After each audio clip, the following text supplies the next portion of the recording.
but taking or looking at another aspect of the whole big debate. There's one mining company, Bosveld Mines, that has found an unorthodox, some would say, way to solve the challenge of illegal mining. They actually employed miners who were illegally mining in their mines. Quinton George is the CEO of Bosveld Mines and joins me now. Quinton, a very good afternoon to you. Thanks very much for your time. As I was saying in my introduction, I mean, yesterday we were talking to someone who is very familiar with what goes on, you know, in the situation we are seeing in Stilfontein, but also familiar with the mines in that part of our country and what actually goes on here. And then we thought we would reach out to you to explore this particular aspect of what did you discover after you bought, the mines? Well, thanks very much for having me. I think firstly, just to reiterate that Bosveld Mines is in KwaZulu-Natal, so we're a long way from this current incident. Certainly, yes. And we've been involved in it for the last sort of several years, I think 6 years. I think the first reality is over this period, we've seen gold prices rise by over 200%. So the attraction and temptation for people that are facing hunger, starvation, and are destitute and want to provide for their families, the temptation is higher to want to go into areas and mine gold. Many of them have had a history in mining gold in the formal sector. There's been a lot of job losses. So they have a knowledge of a lot of these old abandoned mines. And it's not only the abandoned mines, it's also some of the larger companies are plagued by it. So it is a big problem. It's become bigger with higher gold prices. And I think they're going to go even higher in the next few years. So the problem needs to be dealt with. I really do commend the police for taking the action they've been doing for the last few months. We've seen it in our small mine, that this special task force on illegal mining has had a great impact. And it certainly assisted us in dealing with some of the challenges. But what we did realize is that we were surrounded by communities that are hungry. People, I think unemployment in our area is north of 90%. They understand how to mine gold, and they're either going to do it illegally themselves, or you have to try and formalize a working relationship so that both parties benefit. We obviously, have a legitimate mining license, a mining right, and it's either a problem that we have to deal with all the time, and it really can take up a lot of energy and a lot of effort and cost and expose the mine to risk, or you have to try and find a solution, and it's certainly not a solution that's a one-size-fits-all.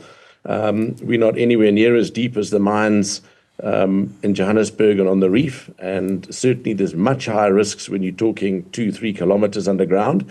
But as I said, what we've managed to do is to build a relationship with some of the people in the community and encourage them to try and work with us, and on a basis where there's alignment, they participate in what is mined, and they share a percentage of the gold that's recovered, and it goes through formal channels. We sell it through formal refineries. There's tax on it.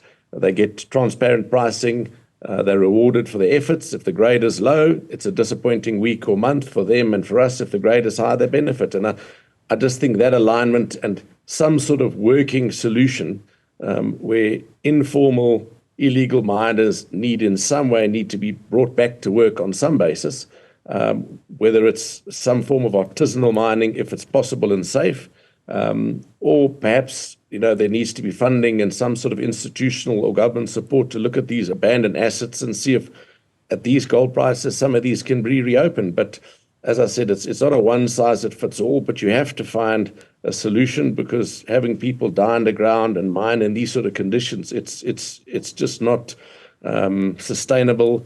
And with all the great effort that the police have been making, it's just not something that they can police and solve long-term. It's an intervention, but a longer-term sustainable solution, I believe, needs to be found. Well, I like the fact that, coming through your voice and your posture, that you're speaking with authority, but also with pride. And it's never easy, to juxtapose those. But just how easy or difficult was it to get to the point where you are now? I think we haven't reached there's no final point. It's always a work in progress, and it often changes. Like I said, when grade changes and economic circumstances change. We've been through many headwinds. We still face headwinds. I mean, things like load shedding and power disruption played a really big part in putting us up against very difficult circumstances, and we sort of rework the model all the time to try and find a basis where it's fair, it's transparent, and it works for both parties. So it is a work in progress, and I just think it was a reality that in the beginning, with many of the confrontations, and some of them were really not pleasant, and there were people that did die, and there were a few people that in mining illegally have died and still continue to die, because the risk they expose themselves to is horrific. And it was the reality both on their side and our side that we have to work towards a solution, fighting, trying to do it in conflict. It's not good for either party. And as I said, it's not like we've reached the final point and it's a solution for everybody. It's continually adapting and morphing, and it is a work in progress. But I do believe that when you work with people and you face common problems and you try and find solutions that work in the interest of both parties, you do go forward, and in time, people can benefit. And like I said, these rising gold prices, which I think are probably going to rise more, are going to mean this problem's not going to go away. The temptation isn't going to go away. And the reality is there are a lot of abandoned mines in South Africa. There's been a huge amount of, or there's been a dearth of investment. So there are assets and there are areas where people can go into and can make a living. I don't think they're getting rich.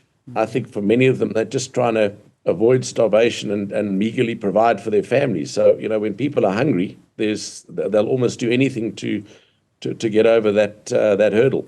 I like the fact that, even though, as you say, you haven't reached a final point or destination, but you can already see that everyone is reaping the rewards. You have people who are former Zamazamas who have now formed these co-ops, and they are self-disciplined, they are motivated, they don't have to work under extremely dangerous conditions, and they don't have to take shortcuts. And in the meantime, you are also able to do business, and everyone gets to make some money.